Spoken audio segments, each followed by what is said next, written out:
Yo, if you're thinking about working out or if you work out, this is the after workout pep talk. I just got done working out. It's day number 54 of my 180-day workout challenge, and I'm going on here before I change my mind because I've been debating going live, and so I'm just going off the cuff today. So I'll tell you about why I think you should work out, why I work out, and what I'm trying to accomplish with the workouts, and how I work out 7 days a week. And I will tell you the workout of today. So today I worked out, and it's day number 54, as I said. So I've been working out 7 days a week for 54 days, and I'm going for 180 days. That's 6 months. Count them, 6 months straight.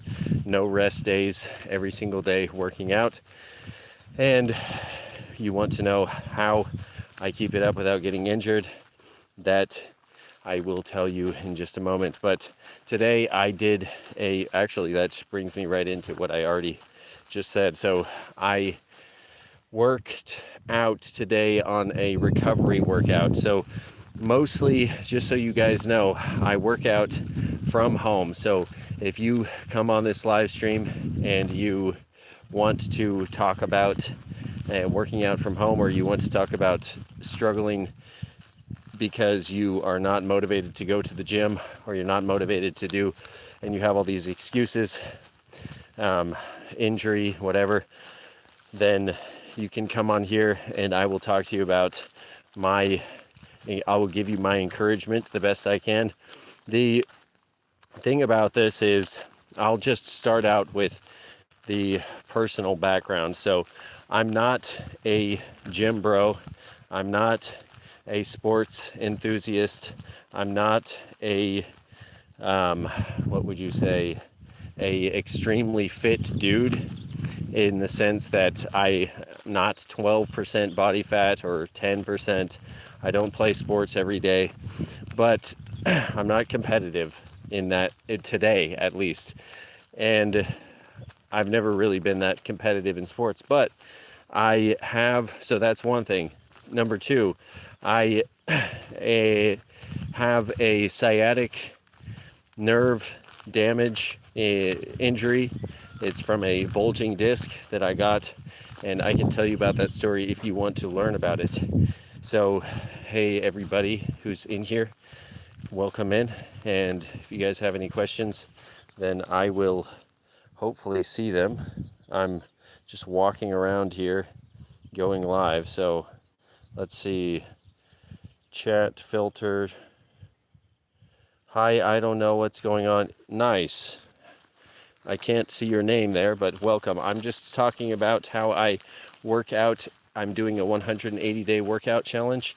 And, oh nice, you have sciatic nerve damage from bulged discs. Do you share to tell how that happened? Because I have a funny story about that, and I'll get to it in a minute. But basically, welcome in, guys. I did not expect anybody. Oh, that's just you.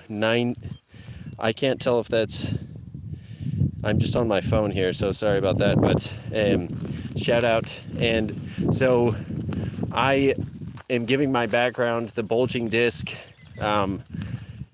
gave me excuses to, I am from Oregon. Shout out to Parth Gupta.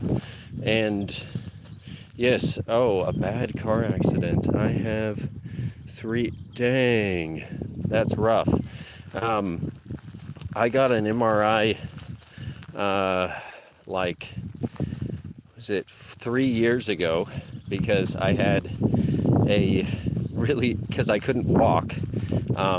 And so I guess since you guys are talking about this, I'll just tell you. So this is one of the excuses why I didn't work out. So that's how this ties in. So I am married. I have kids, and I went to the hospital because my wife was in labor with my first son, and shout out to all the people who have kids and who have suffered damage because of the kids. So whether emotional or physical. So I will tell you what I've done. I'm not a doctor, but I will tell you what I've done. So basically my wife and I had a natural birth ceremony, and we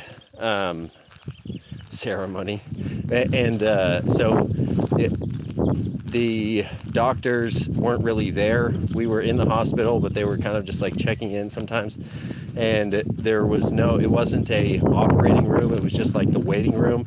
And we had a pool for the baby to be born in.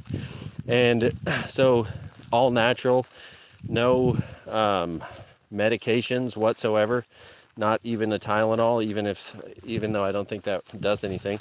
But so then she was giving birth, and it got really bad, the pain, obviously, and she was laying down. And I can tell you some tips about if you want to have a natural birth, because I've done 2 of them now.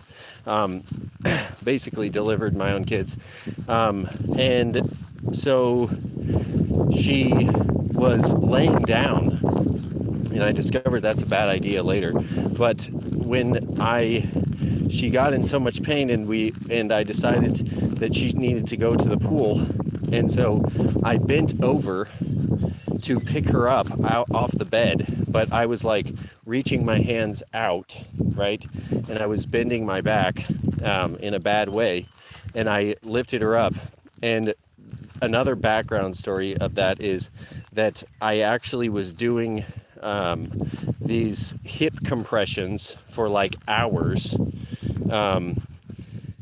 And so I was doing these hip compressions for hours. So my back and my glutes and my legs and everything, my lower back was really sore. And I can tell you about the hip compressions. They basically work as the painkiller instead of the drugs that have risks. So that is how I got the injury. I thought I was fine because the adrenaline and all the stuff of the baby being born. But as soon as the baby was cleaned up and I was holding him, I realized my back hurt really bad. And I was standing up, and then I was like, oh man, this hurts really bad. So I sat down, and it still hurt really bad. So then I laid down, and it still hurt like terribly, like worse, like than ever. I wanted to cry. And I'm a man who was taught you're not supposed to cry, but I wanted to cry. And then I got home, and it was kind of like I could still walk at that point. Then I went to sleep and woke up the next morning, and I tried to go get coffee, and that's a big part of my life. In case you guys love coffee, that's me. Lots of espressos every day. And I went to get my very necessary coffee, and literally just buckled to the ground and was like laying on the ground, and it still hurt even though I was laying on the ground. Then I tried to crawl. Basically, I gave up on going to get the coffee,